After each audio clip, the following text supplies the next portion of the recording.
us to 2 Timothy chapter 4, verses 1 to 8.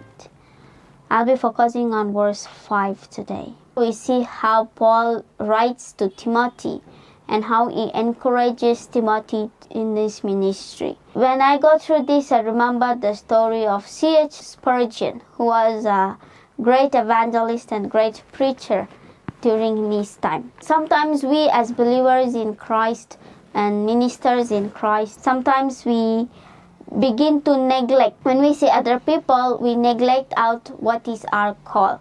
Sometimes we think we have a greater purpose and that we neglect what we are meant for right now. Similarly, when one of the young preacher went to C.H. Spurgeon and he complained one time that he is not very great like C.H. Spurgeon, but he's very less than him, he was telling him. And Spurgeon asked that young preacher, how many do you preach to? And he said about 100. And Spurgeon said that will be enough for you to give account for the day of judgment.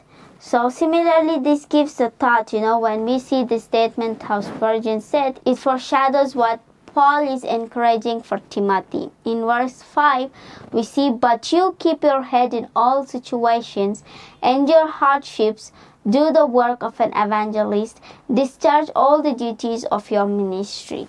Here we see how Paul encourages Timothy to fulfill his ministry. What's his ministry here? Paul doesn't mean Timothy to accomplish as how Paul did, nor he's telling him to achieve greater, but he's telling to fulfill your ministry, what is capable for you to do, and you should fulfill what you're capable to do. And we see how Paul is encouraging Timothy not to be as great as Paul. It doesn't mean that he have to be great like Paul, nor less than Paul. It's like what he has in store for him, he have to fulfill that, and he have to do it in full.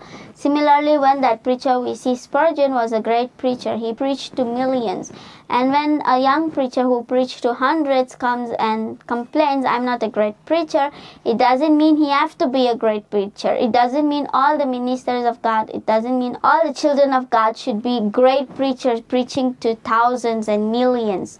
But we need to focus on what is our ministry. It can be even 100, it can be even 50, it can be even 10. It is what God has given for us. It's like fulfilling our ministry. It's not fulfilling what others' ministries. It's not about what other people think. It's not about huge ministries. It's not about huge crowd. It's not for that.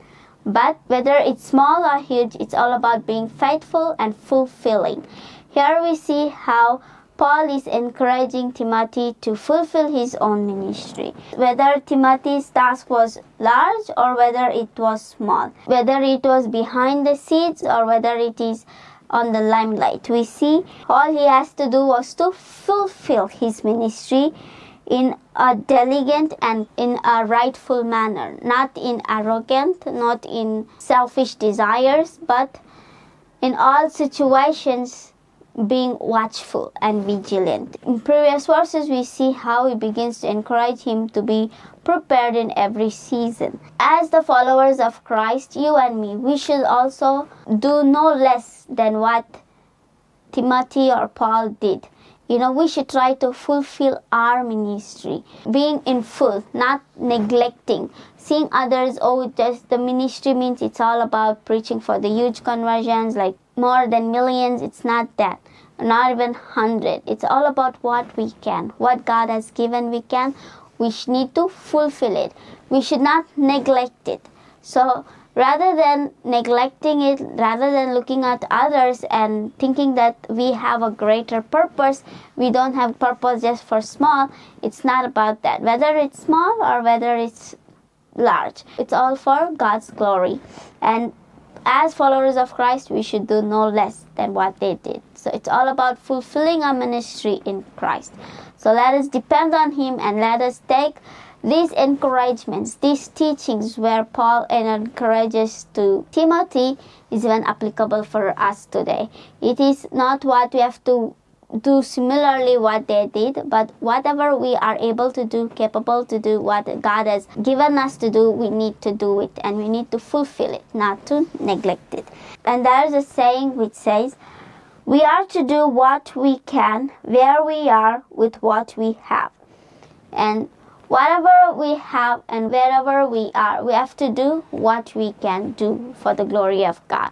And we should not neglect those opportunities, neglect those situations for some bigger purpose.